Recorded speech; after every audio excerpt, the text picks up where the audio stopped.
ये कहानी है गगनपुर गांव की, जहां जिंदगी बहुत शांत और रुखी थी।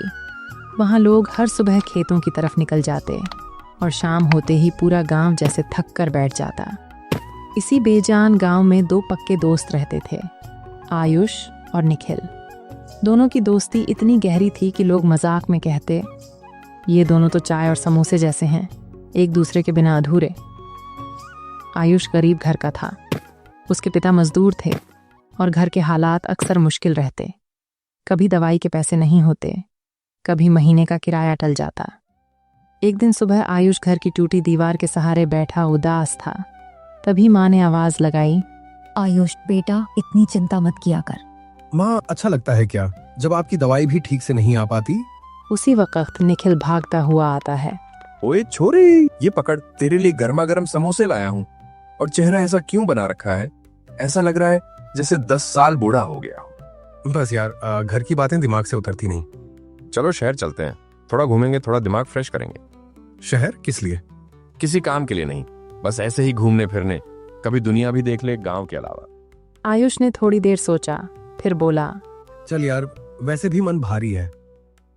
दोनों शहर की बस में बैठ गए। शहर की भीड़, रोशनी, चहल पहल दोनों के लिए एकदम नया सा अनुभव था। चलते चलते उन्हें एक जगह भीड़ लगी दिखी। वहां एक ठेला था, तंदूरी वेज मोमोज का। ये मोमोज क्या होते हैं भाई? बगल वाला आदमी बोला। नेपाल का खाना है, पर शहर वालों के फेवरेट बन गए हैं। दोनों ने एक प्लेट मोमोज की ली। पहला कौर लेते ही दोनों की आंखें फैल गईं। ये तो सच में जबरदस्त है। सोच, अगर ये चीज हमारे गांव में बिके। आयुष ने धीरे से कहा। निखिल, क्या हम भी मोमोज बेच सकते हैं? उन्होंने ठेले वाले से बातें की। भैया, इसे कैसे बनाते हैं और इसे बनाने में कितना खर्चा होगा? ठेले वाले ने मोमोज बनाने की सारी रेसिपी उन्हें बता दी और लागत का हिसाब भी बता दिया। निखिल बोला, भाई, हम मोमोज बेचेंगे, गगनपुर का पहला मोमोज स्टॉल। पैसे कहाँ से आएंगे? पैसे मैं देख लूंगा, तू बस मेहनत कर। हमारा new startup momo brothers private limited. दोनों हंस पड़े। उन्होंने गांव लौटकर एक पुराना ठेला खरीदा और मोमोज बनाने शुरू किए। पहले कई बार मोमोज कच्चे बने, कई बार जले। निखिल चिढ़ता, ओए शेफ, तू मोमोज पका रहा है या कोयला? बन जाएंगे, सीख ही रहे हैं अभी।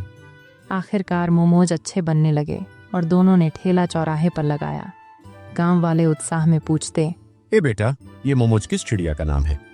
निखिल मजाक करता, चाचा समोसों के छोटे भाई हैं, मोमोज। सब हंसते और धीरे धीरे सब मोमोज पसंद करने लगे। बच्चे भी रोज आने लगे। एक दिन एक बच्चा बोला, भैया, पैसे नहीं है आज। कोई बात नहीं बेटा, आज फ्री खा लो, दोस्ती बनी रहनी चाहिए। धीरे धीरे ठेले पर भीड़ बढ़ती गई, लेकिन लोग कहते हैं, भाई, खाना बढ़िया है, पर खड़े होकर खाना मुश्किल है। दोनों को लगा कि बदलाव करना चाहिए। तभी गांव में घोषणा हुई, सुनो सुनो, मेले में दुकानें लगेंगी और सबसे अच्छी दुकान को 25,000 रुपए मिलेंगे। अगर ये मिल जाए ना, हम एक छोटी दुकान खोलेंगे, कुर्सियां भी लगाएंगे। आयुष एक्साइटेड होकर बोला। चल भाई, ये मौका नहीं छोड़ना। दोनों ने 2 दिनों तक खूब मेहनत की।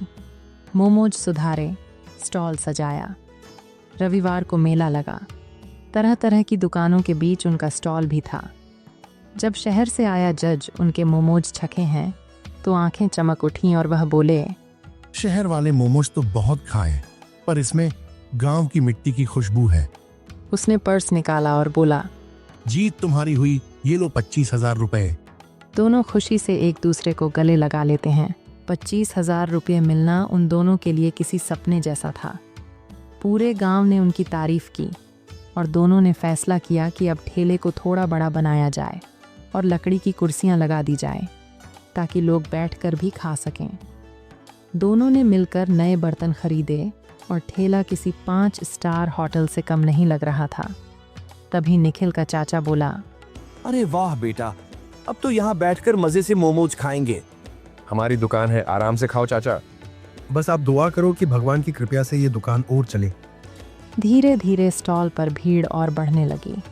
शाम के समय तो स्टॉल के आगे लंबी लाइन लग जाती। बच्चे, बुजुर्ग और महिलाएं सब मोमोज खाने के लिए उतावले हो जाते। एक बुजुर्ग दादी बोली, अरे बेटा, ये मोमोज बड़े स्वादिष्ट हैं। ये कैसे बनाते हो? दादी प्यार और थोड़ा सा अदरक लहसुन का तड़का।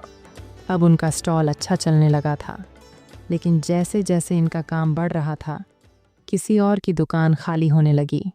वो था पप्पू समोसे वाला, गांव का पुराना हलवाई। पप्पू दूर से देखता और ताना मारता।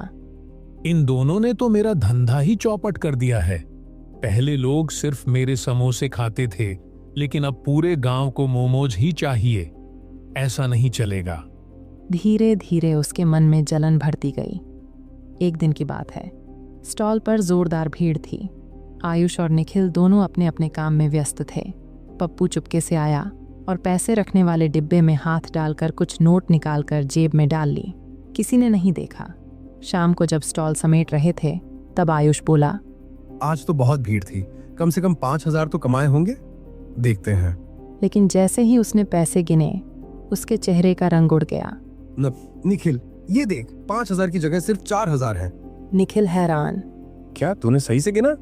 हाँ, पूरा 1,000 कम है। एक पल की खामोशी, फिर आयुष ने गलत शब्द बोल दिया। निखिल, तुमने तो नहीं? निखिल का दिल जैसे टूट गया। क्या मतलब? तू सोच रहा है मैंने चुराया? तू मुझे चोर समझता है? नहीं, मेरा वो मतलब नहीं था। बस, आज पहली बार तूने दिल दुखाया है। अगर दोस्ती पर शक करने लगे तो काम क्या करेंगे साथ में? गुस्से में उसने एप्रन फेंका और बोला, चल, आज के बाद तू अकेले संभाल स्टॉल। और वह से चला गया। आयुष वहीं खड़ा रह गया, जैसे किसी ने उसके पैरों से जमीन खींच ली हो। दूसरे दिन आयुष ने अकेले स्टॉल संभालने की कोशिश की। कोशिश तो अच्छी की, पर निखिल की कमी हर पल महसूस होती। आयुष अंदर ही अंदर टूट रहा था। तभी 3 छोटे बच्चे आए। वे वही बच्चे थे जिन्हें कभी उसने मुफ्त में खिलाया था। आयुष भैया, आज निखिल भैया कहाँ हैं? आपने लड़ाई की क्या? आयुष ने सिर झुका लिया। हाँ बेटा, मैंने गलतफहमी में उसे गलत बोल दिया।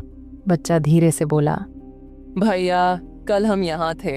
हमने देखा था पप्पू चाचा चुपके से गले में से कुछ पैसे ले गए थे। आयुष हैरान रह गया। गर्दन झुक गई, आंखें भर आईं। मैंने अपने सबसे बड़े दोस्त पर शक किया और सच में गुनहगार कोई और निकला। भैया, माफी मांग लो निखिल भैया से, वो आपका इंतजार कर रहे होंगे। आयुष तुरंत निखिल के घर भागा। निखिल बाहर नदी के पास बैठा हुआ था। वो पानी में कंकड़ उछाल रहा था। आयुष ने धीरे से कहा, भाई। निखिल ने नजर नहीं उठाई। निखिल, माफ कर दे, गलती मेरी थी। पप्पू ने पैसे चुराए थे और मैंने तुम पर शक कर लिया। मैं बहुत बुरा दोस्त हूँ। निखिल ने आखिर सिर उठाया। पागल है क्या? दोस्ती एक शक से नहीं टूटती। गुस्सा आया था, पर तेरे बिना काम कैसा चलेगा? आयुष की आंखों से आंसू गिर पड़े और उसने निखिल को गले लगा लिया। चल, अब वापस चलते हैं और इस बार हम उससे भी ज्यादा बड़ा काम करेंगे। अंत में कहानी का संदेश, गलती हर कोई करता है, पर दोस्ती माफ करने से और मजबूत होती है।